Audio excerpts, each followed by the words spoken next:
મિત્રો, આજકાલ ઘણા લોકો વધતા વજન અને પેટની ચરબીથી પરેશાન છે. કેટલાક લોકો જીમ જાય છે, ડાયટ કરે છે, પણ છતાં પણ ખાસ ફરક જોવા મળતો નથી. એવામાં ઘણા લોકો ઘરેલું ઉપાયો તરફ વળે છે.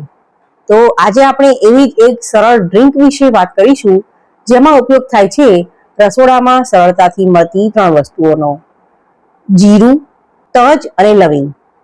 પરંતુ શું ખરેખર આ ડ્રિંક વજન ઘટાડવામાં મદદરૂપ થઈ શકે છે? ચાલો સરળ ભાષામાં સમજીએ. જીરુંનો ઉપયોગ ભારતીય રસોડામાં વર્ષોથી થાય છે.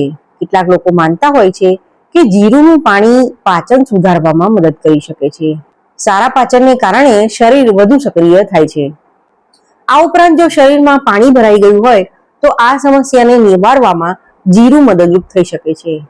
ત્યારબાદ તજ માત્ર મસાલો નથી, ઘણા લોકો તેને મેટાબોલિઝમ સપોર્ટ માટે પણ ઉપયોગ કરે છે. કેટલાક અભ્યાસોમાં એવું જોવા મળ્યું છે કે તજ બ્લડ શુગરને સંતુલિત રાખવામાં મદદરૂપ બની શકે છે. જ્યારે વારંવાર ભૂખ ઓછી લાગે અને ક્રેવિંગ્સ ઘટે ત્યારે વજન નિયંત્રણમાં મદદ મળી શકે છે. ત્યારબાદ અગર જો લવિંગ વિશે વાત કરીએ તો લવિંગમાં કેટલાક એવા ગુણ હોય છે જે પાચન માટે લાભદાયક માનવામાં આવે છે. તે શરીરમાં ગરમી વધારવામાં મદદરૂપ થઈ શકે છે. ઘણા લોકો માને છે કે લવિંગ મેટાબોલિઝમને સપોર્ટ કરવામાં મદદ કરી શકે છે. પરંતુ માત્ર લવિંગ ખાઈને વજન ઘટી જાય એવું માનવું યોગ્ય નથી. તો પછી શું કરવું? તેના માટે એક ડ્રિંક ઉપયોગી થઈ રહેશે. તો આ ડ્રિંક કેવી રીતે બનાવવું? તો 1 ગ્લાસ પાણી લેવું, તેમાં અડધી ચમચી જીરું, 1 નાનો તજનો ટુકડો અને 2 લવિંગ ઉમેરીને આ બધું પાણીમાં ઉકાળવું. પછી તેને ગાળી લેવું અને થોડું ઠંડુ થાય પછી પી લેવું. ઘણા લોકો આ ડ્રિંક સવારે ખાલી પેટે પીવાનું પસંદ કરે છે. અહીં એક મહત્વની વાત સમજવી જરૂરી છે કે શું આ ડ્રિંક ખરેખર વજન ઘટાડે છે? માત્ર કોઈ એક ડ્રિંક પીવાથી ચમત્કારિક રીતે વજન ઘટી જતું નથી. વજન નિયંત્રણ માટે સંતુલિત આહાર, નિયમિત ચાલવું અથવા કસરત, સારી ઊંઘ અને પૂરતું પાણી આ બધું ઇક્વલી મહત્વનું છે. આ પ્રકારનું ડ્રિંક માત્ર હેલ્ધી લાઇફસ્ટાઇલને સપોર્ટ કરી શકે છે.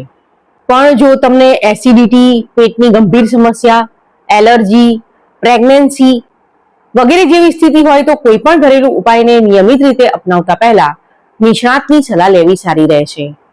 અતિશય માત્રામાં તજ અથવા લવિંગનો ઉપયોગ પણ યોગ્ય નથી. ઘણા લોકો વિચારે છે કે માત્ર ડિટોક્સ ડ્રિંક્સ પીવાથી વજન ઝડપથી ઘટી જશે. પરંતુ જો સાથે જંક ફૂડ, ઓછી ઊંઘ અને ફિઝિકલ એક્ટિવિટીનો અભાવ રહેશે તો ખાસ ફાયદો નહીં મળે. તેથી લાઇફસ્ટાઇલ બદલવી સૌથી મહત્વની છે. તો મિત્રો, જીરું, તજ અને લવિંગથી બનેલું આ ડ્રિંક કેટલાક લોકો માટે હેલ્પફુલ બની શકે છે. પરંતુ તેને કોઈ મેજિકલ વેટ લોસ રેમેડી સમજી લેવી યોગ્ય નથી. હેલ્ધી ડાયટ અને એક્ટિવ લાઇફસ્ટાઇલ સાથેનો તેનો ઉપયોગ વધુ સારું પરિણામ આપી શકે છે. જો વિડીયો ગમ્યો હોય તો લાઈક કરો, શેર કરો અને ચેનલ સબસ્ક્રાઇબ કરવાનું ભૂલશો નહીં. કોમેન્ટમાં જરૂર જણાવજો, શું તમે આવી હોમ રેમેડીઝ ટ્રાય કરો છો?